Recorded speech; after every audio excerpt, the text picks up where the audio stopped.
আসসালামু আলাইকুম। এনটিভির দর্শকদের স্বাগত জানাচ্ছি আমি স্পেশাল করেসপন্ডেন্ট জাহিদুর রহমান। দর্শক, আজকে আমাদের অতিথি সাংবাদিক, উপস্থাপিকা, ব্লগার সারা ফাইরুজ জাইমা। আমি জাইমা, এনটিভির পক্ষ থেকে স্বাগতম। সাংবাদিকতা করছেন, বিশেষ করে আপনি অনলাইনে বেশ পপুলার বলতে বলা যায় যে আপনার ভ্লগগুলোর কারণে।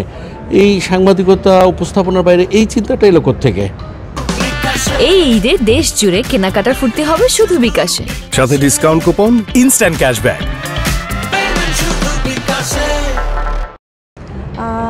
ধন্যবাদ। প্রথমত তো হচ্ছে একদম শুরুটা তো ছিল news presentation and news room editor, কিন্তু সবসময় আপনাদের দেখে ইচ্ছা হতো যে একটু মাইক্রোফোন নিয়ে বেরোবো, রিপোর্টিংটাও শিখবো। তো সেই থেকে সাংবাদিকতা শুরু। 10 বছর তো হলো সাংবাদিকতার পাশাপাশি মনে হয় বেশি পরিচিত উপস্থাপনায়। তো যখন চলছিল, যেহেতু আমি প্রথম আলোতে 6 বছর কাজ করেছি অ্যাজ আ প্রযোজক হিসেবে, সেখান থেকে মনে হলো যে যেহেতু ভিডিও করতে জানি, এডিটিংয়ের কাজটাও পারি, একটু এক্সপ্লোর করি। এখন তো ব্লগিংটা সবাই করছে, সেখান থেকে আসলে একটু হুটহাট ডিসিশনে ব্লগিং করা, খুব বেশি প্রফেশনালি নেওয়া না, বাট দেখতে দেখতে অনেক হয়ে গেল। 100 নাম্বার ব্লগ আসছে খুব শীঘ্রই। এই ঈদে দেশ জুড়ে কেনাকাটার ফুর্তি হবে শুধু বিকাশে, সাথে ডিসকাউন্ট কুপন, ইনস্ট্যান্ট ক্যাশব্যাক। চাকরি করতেন খবরের কাগজে, সেটা ছেড়ে দিলেন, নতুন কোনো পরিকল্পনা থেকে ছাড়লেন? কিছুটা নতুন পরিকল্পনা, কিছুটা এক জায়গায় মনে হচ্ছিল একটু আটকে গেছি। তো খুব বেশি দিন হয়নি, কেবলই ছাড়লাম। ভাবছি যে একটু এক্সপ্লোর করি। এখন তো ফ্রিল্যান্স করছে সবাই, ভাবলাম যে একটু ফ্রিল্যান্স করি, বা এমসি করা, প্রেজেন্টেশন করা, কিছু অ্যাক্টিং নিয়ে কথা হচ্ছে। তো অ্যাক্টিংটা এখনও ওভাবে করা হয়নি, ভাবছি এদিকটাও একটু দেখি কেমন লাগে। একটু অ্যাক্টিংয়ের যদি সেরকম সুযোগ হয় সেটাও একটু এক্সপ্লোর করব। আর এখনও বাকিটা ভাবিনি। এই যে অ্যাক্টিংয়ের কথা বলছেন, কার আপনাকে অফার করছে এই মুহূর্তে? এখন পর্যন্ত বলার মতো কিছু আসে নাই যেটা নিয়ে বলবো। কথা কখনো হলে সেভাবে তখন বরঞ্চ বলি। কথা তো আপনার সম্পর্কে অনেকেরই কৌতূহল, আপনার বেড়ে ওঠা, লেখাপড়া। পুরোটাই ঢাকায় বেড়ে ওঠা, এবং সাংবাদিকতার শুরুটাও একদম বিশ্ববিদ্যালয় জীবনের শুরুতেই, একদম সেকেন্ড ইয়ারে থাকতেই, সেকেন্ড ইয়ারও না, ঠিক 3rd সেমিস্টারে থাকতেই চ্যানেল 24-এ যোগদান করা। খুবই আনসার্টেন ছিল, কিন্তু হয়ে গেল। তারপর তো ছোটোবেলা থেকে একটা ইচ্ছা ছিল সাংবাদিকতা করার, তো সেই তুলনায় শুরুটা কষ্ট হয়নি, কিন্তু তারপরের জায়গাটুকু অবশ্যই চ্যালেঞ্জিং ছিল, এবং এই চ্যালেঞ্জগুলো আমার ভালো লেগেছে। আসলে সাংবাদিকতাটা খুবই এনজয় করেছি। খুব বেশি দিন হয়নি ছেড়েছি, বাট ইতিমধ্যে মিসও করছি। কিন্তু এখনও ডিসিশন নিতে পারিনি যে আবারও এদিকে থাকবো নাকি কিছুদিন। আমার মনে হয় আমি কিছুদিন একটু এক্সপ্লোর করতে চাই, একটু ফ্রি থাকতে চাই। 10 বছর তো হলো একদম টানা ফুল টাইম জব করার, এখন একটু এক্সপ্লোর করে দেখতে চাই। একটা মানুষ যখন খ্যাতির শীর্ষে ওঠে, তার নেপথ্যে অনেক সংগ্রাম থাকে, অনেক বঞ্চনা থাকে। আমরা শুনতে চাই আপনার গল্পগুলো। সত্যি কথা বলতে হ্যাঁ, অবশ্যই স্ট্রাগল তো আছে, কিন্তু সে তুলনায় আমি বলবো যে খুব বাজে কোনো অভিজ্ঞতার সম্মুখীন আলহামদুলিল্লাহ আমাকে হতে হয়নি। আমার প্রথমে যে কাজের জায়গাটা ছিল সেখানেও আমার কিছু হয়নি। আর প্রথম আলো ইজ এ ফ্যান্টাস্টিক প্লেস, মানে I am glad to be a part of প্রথম আলো পরিবার। এবং যদিও এখন অফিসিয়ালি নেই, তারপর আমি মনে করি প্রথম আলো পরিবারেরই অংশ। 6 বছর তো কাজ করলাম। সত্যি কথা বলতে স্ট্রাগলটা ছিল কাজের জায়গা থেকে, কাজের নতুন চ্যালেঞ্জ নিয়ে, কিন্তু এছাড়া কোনো বাজে অভিজ্ঞতার সম্মুখীন আমাকে হতে হয়নি। I am very lucky. আপনার সামনের দিনগুলোর পরিকল্পনা কি? এই তো এটাই আপাতত পরিকল্পনা। 10 বছর পরে একটা ব্রেক নিলাম, এখন ফ্রিল্যান্স করছি, এমসিং করছি, আর দেখি সামনে যা কাজ আসে। I am ready to take any challenges, যদি আমার মন মতো হয়। অভিনয়ের ব্যাপারে আপনার নিজের আত্মবিশ্বাস কতটুকু?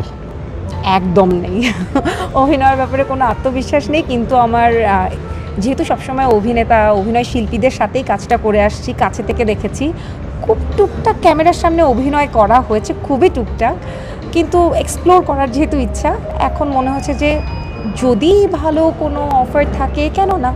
তাই বলে কি জীবনে কোনো বঞ্চনা নেই? কারণ আমরা যারা পথ চলতি মানুষ, তারা কিন্তু দেখি যে পদে পদে আমাদের, বিশেষ করে নারীদের কিন্তু নানাভাবে, মানে অন্যরকম একরকমভাবে তাদেরকে চাপিয়ে রাখার চেষ্টা হয়। আপনার জীবনে কি মানে এরকম কোনো মুহূর্তই আসেনি যে আপনাকে চাপিয়ে রাখার চেষ্টা চলছে, কিন্তু আপনি ফুরে বেরিয়ে আসতে চাইছেন? আসলে এরকম তো আসেই, তবে আমি আসলে এই নেগেটিভ সাইডটাকে খুব একটা কখনোই গুরুত্ব দিইনি। আই এম ভেরি লাকি যে আমার ফ্যামিলি সাপোর্ট সবসময় ছিল। আমি যা করতে চেয়েছি আমার মা বাবা আমাকে সাপোর্ট করেছে। আমি একটা জয়েন্ট ফ্যামিলিতে বড় হয়েছি, সেখানে আমার দাদি যদি বলি সবচেয়ে মুরব্বী, আমার দাদিও আমাকে খুব সাপোর্ট করে আমি যেটাই করি না কেন।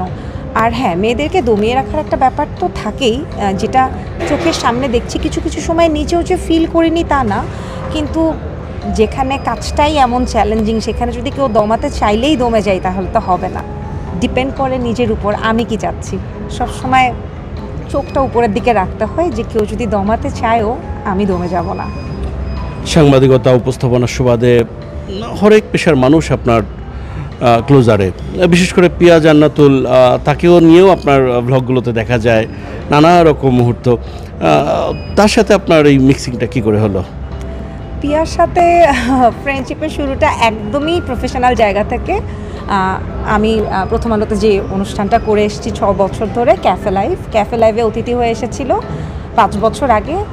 তারপরে কোথাও থেকে জানি না আসলে হয়তোবা মেন্টালিটি ম্যাচ করে গেছে কোনো না কোনোভাবে, সেখান থেকেই ফ্রেন্ডশিপের শুরু। She is very good friend of mine. In fact যদি বলতে হয় যে সবচেয়ে ক্লোজ ফ্রেন্ড এখন কে, তাহলে পিয়ার নামটাই আসবে। আপনার বিয়ের বিষয়ে পরিবার থেকে কোনো চাপ টাপ দেয়? কেউ কিছু বলে? দাদির কথা বলছিলেন, মায়ের কথা বলছেন, একান্নবর্তী পরিবারের কথা বললেন। ওই যে চাপ দেওয়া বলতে অতটুকুই যে বিয়ে কি করবি না, একটু ছেলে খোঁজ, পছন্দ হলে বল, চায়। কিন্তু ওই প্রেশারটা নেই যে করতেই হবে, এখনই করো, ওই জায়গাটা নেই। ওটা তো থাকেই একটা এজের পর। আমরাই যখন কারো ইন্টারভিউ নেই একই প্রশ্নই করি। আজকে আমার একটু বিব্রতই লাগছে এটা উত্তর দিতে, যে কিন্তু ওই যে যেরকম আপনি যেমন দেখা হলে বলেন ওভাবেই বলে পরিবার থেকে, কিন্তু ওই প্রেশারটা নেই অবশ্যই। মনের মানুষ আছে নিশ্চয়ই? এখনো না, যদি থাকতো তাহলে বিয়ে করে ফেলতো। এখনো নেই। না, ফায়রুজ আপনার মতো একজন মানুষের মনের মানুষ এই শহর ঢাকা বাদ দিলাম, গোটা বাংলাদেশে নাই, এটা কি বিশ্বাস করতে হবে? এই যে বললাম, এখন তো বিশ্বাস করতেই হবে। বললাম তো, মনের মানুষ যখন হবে জানিয়ে বিয়ে করে ফেলবো।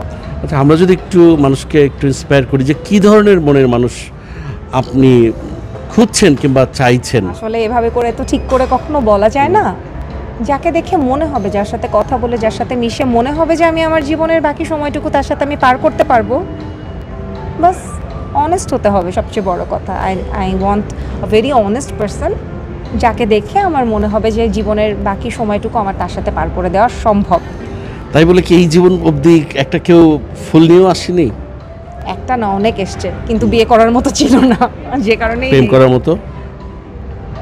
প্রেম করি না অনেক বছর হয়ে গেছে, এখন প্রেমের গল্পও মনে নেই। মানে করেছেন প্রেম? অবশ্যই, প্রেম করেনি এমন আবার আছে নাকি? কটা করছেন এই পর্যন্ত? গুনে গুনে তো প্রেম করিনি, করেছি খুব বেশি না। তাদের কথা মনে টনে পড়ে? স্বপ্নে উকি দেয় কেউ? আমি খুবই প্রেজেন্টে থাকতে ভালোবাসি। আই লিভ ইন প্রেজেন্ট এবং ফিউচারের পরিকল্পনা করি। যা অতীত গেছে সেগুলো গেছে, এটা নিয়ে ভেবে তো সময় নষ্ট করে লাভ নেই। আপনি তো একজন প্রডিউসার, আপনি এই নিজের প্রযোজনা নিয়ে কোনো পরিকল্পনা আছে?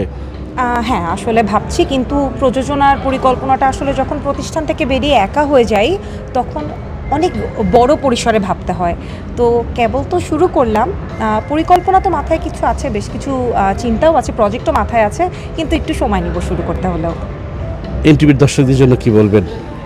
এনটিভি দর্শকদের জন্য বলবো যে আগে আপনাকে বলতে চাই অনেক অনেক ধন্যবাদ, এবং এনটিভির দর্শকদের জন্য আমার অনেক অনেক ভালোবাসা। 10 বছর চাকরি করার পরে নিজেকে একটা নিজের থেকে ব্রেক দিলাম, ভাবছি একটু ফ্রিল্যান্স করব, ভাবছি অন্যান্য কাজের সাথে নিজেকে একটু জড়াবো, আর একটু এক্সপ্লোর করব। আপনাদের সবার দোয়া প্রার্থী। আর ব্লগে আমি একটু এনটিভি দর্শকদের মাধ্যমে বলতে চাই যে ব্লগটা আমি খুবই আনপ্রফেশনালি শুরু করেছিলাম, কিন্তু এত এত ভালো রেসপন্স পাচ্ছি। I am really glad. Thank you so much. আমার সাথে থাকার জন্য সবসময় দোয়া করবেন। দর্শক, এতক্ষণ আমাদের সঙ্গে ছিলেন আপনাদের অনেকের অত্যন্ত কাছের মানুষ, অনেকের প্রিয় মানুষ, উপস্থাপিকা, প্রযোজক এবং সাংবাদিক সারা ফাইরুজ জাইমা। নিশ্চয়ই আগামীতে নতুন কোনো অতিথি নিয়ে হাজির হব আপনাদের সামনে। ততক্ষণ পর্যন্ত সবাই ভালো থাকবেন, সুস্থ থাকবেন, এনটিভির সঙ্গে থাকবেন। আল্লাহ হাফেজ।